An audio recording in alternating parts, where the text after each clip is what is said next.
I am from the city of Atlanta, and I hope that I say this because I used to be very ashamed of where I was from, but I grew up in the projects of Atlanta, Grady Homes projects, and I was there for like 17 years, up until like going into my junior year in high school. So I was one of those people that I needed music education to get through school. There's no way that I could have gotten through school. My mother was a housekeeper, which I used to be ashamed of, but I grew to be very proud of that, and I used to be ashamed to say, this is where I live, this is where I came from.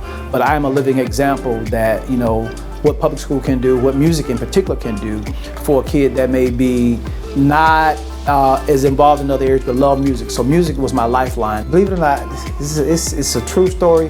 I love music, but I was a journalism major going into my freshman year because I was the editor of my high school paper for 2 years, and I loved to write. You know, I was a writer.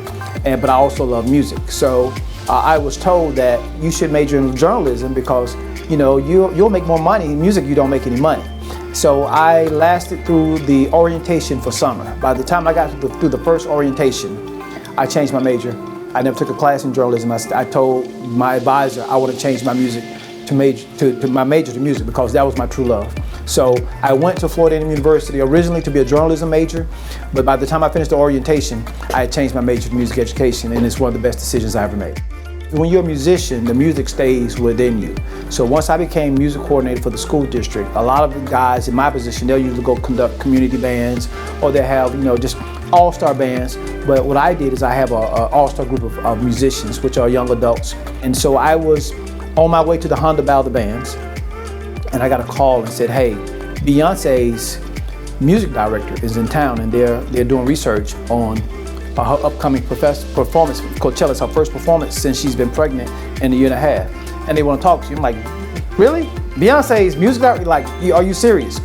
And I didn't think much about it. They said, well, you need to expect a call while you're at the Honda Bell of the band. So we sat down and we talked, and they told me about the project, and I was able to put together my group, and they flew the group out to California. So when you saw Coachella, you saw young musicians. You know, you didn't just see me from DeKalb.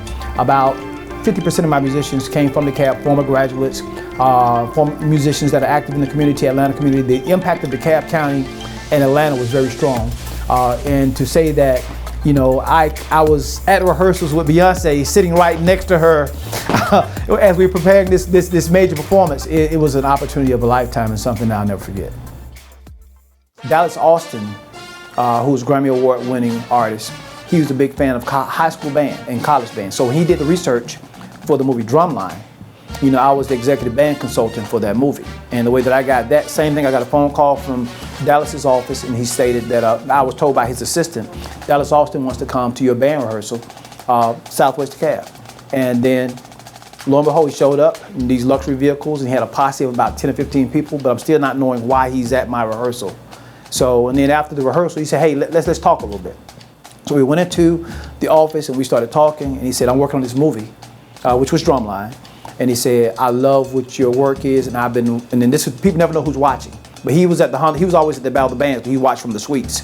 So he was watching the band perform. He said, I've been following your band for several years, and when I do this movie, I like you to be my consultant for the movie. So I got a chance to work with Drumline, so that was a big one.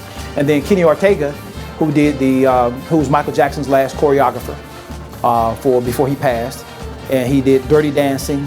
The Olympics is coming in town for Centennial Olympics, and they needed a band, and I was asked to submit a video, and we were up against Florida A&M, we were up against Grambling, and I said, wow, it's a long shot. But so we submitted the video. Kenny Ortega shows up at my rehearsal at Southwest DeKalb, one of the biggest choreographers in the world. So to work with him for an entire month. So it's great to say I worked with Beyonce's team. The Centennial Olympic Games, worked on Drumline 1, Drumline 2, and have production go around the world. So I'm just humble, you know, and it's an honor, but it's hard to say which one is the biggest. I love DeKalb County. This is the only school district I've ever worked for. I've never wanted to work anywhere else. I've never wanted to work in Gwinnett. I never wanted to work in Cobb. I always wanted to work in DeKalb, and my commitment, my heart has always been in this school district. And I really feel like DeKalb County is one of the premier music education programs in America. That is not a joke. You know, so I absolutely love DeKalb County, And I love our school district, and there's no other place that I'd rather be.